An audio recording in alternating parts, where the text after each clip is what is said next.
Hi friends, welcome to Maha's kitchen. நம்ம ஒரு பொரியல் ரெடி பண்ண போகிறோம். அதுக்கு ஃபஸ்ட்டு வந்து கொஞ்சமாக தேங்காய், ஜீரகம், கொஞ்சம் ஒரு பச்சை மிளகாவை வந்து கொரன்னு அரைச்சி எடுத்துக்கோங்க.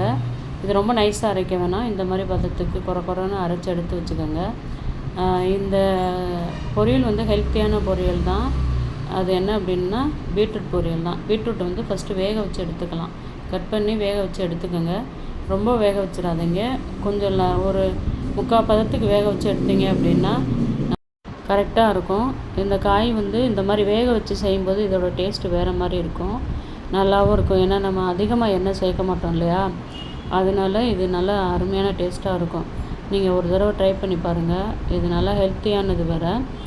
எண்ணெய் காஞ்சதும் காஞ்ச மிளகாய் சேர்த்துக்கோங்க.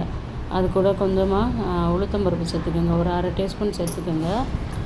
அது ரெண்டும் சேர்ந்து பொரிஞ்சு வரட்டும். இது கூட நம்ம வந்து டைஜஷனுக்காக ஜீரகம் சேர்த்துக்கிறோம். ஜீரகம் சேர்த்தோம் அப்படின்னா கொஞ்சம் நல்லா வாசமாகவும் இருக்கும், டைஜஷனாக ஆகும். அதுக்கப்புறம் கடுகு லாஸ்ட்டாக சேர்த்துக்கிறோம். கடுகு சேர்த்து எல்லாம் பொரிஞ்சதுக்கப்புறம் நல்லா பொரிஞ்சு வரட்டும். எல்லாம் பொரிஞ்சதுக்கப்புறமா கொஞ்சம் கருவேப்பிலை, ஒரு பாதி நறுக்குன வெங்காயம் சேர்த்துட்டு, இதுக்கு நீங்கள் காஞ்ச மிளகாய்க்கு பதில் பச்சை மிளகாய் போட்டிங்கன்னா இன்னும் நல்லா டேஸ்ட்டாக இருக்கும். அது எப்படின்னு நீங்கள் உங்களுக்கு பிடிச்ச மாதிரி சேர்த்துக்கோங்க.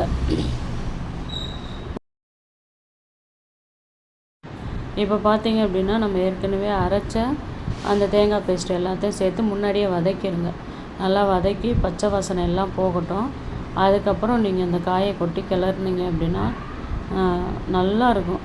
நல்லா காய் வந்து 3/4 பதத்துக்கு வேக வச்சு எடுத்துக்கோங்க. ரொம்ப கூட்டுக்கு மாதிரி கொலைய விட்டுற வேணாம். 3/4 பதத்துக்கு இருந்தால் கரெக்டாக வரும். அது நல்லா வதக்கி எடுத்தீங்க அப்படின்னா அவ்வளோ டேஸ்ட்டாக இருக்கும். இதுக்கு வந்து கொஞ்சமாக மஞ்சத்தூள் சேர்த்துக்கோங்க. காரப்பொடி, தனி மிளகாத்தூள் வேணுன்றவங்க சேர்த்துக்கிறதுனா சேர்த்துக்கலாம்.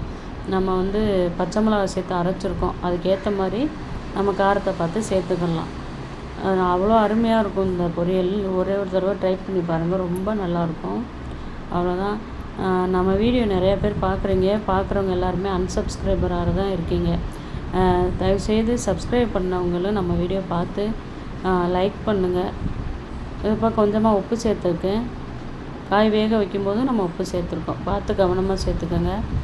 அவ்வளோதாங்க. ஒரு 2 நிமிஷம் மூடி வச்சு எடுத்தீங்க அப்படின்னா அருமையான பீட்ரூட் பொரியல் ரெடி ஆயிருங்க. அவ்வளோ டேஸ்ட்டாக இருக்கும். கண்டிப்பாக ட்ரை பண்ணி பாருங்கள். ஏன் நான் ஓயாமல் சொல்கிறேன் ட்ரை பண்ணி பாருங்கள் அப்படின்னா, இது அவ்வளோ டேஸ்ட்டாக இருக்கும். நம்மளுக்கு சாம்பார் சாதம், வத்த குழம்பு, இதுக்கெலாம் அருமையான காம்பினேஷன் இது. ட்ரை பண்ணி பாருங்கள்.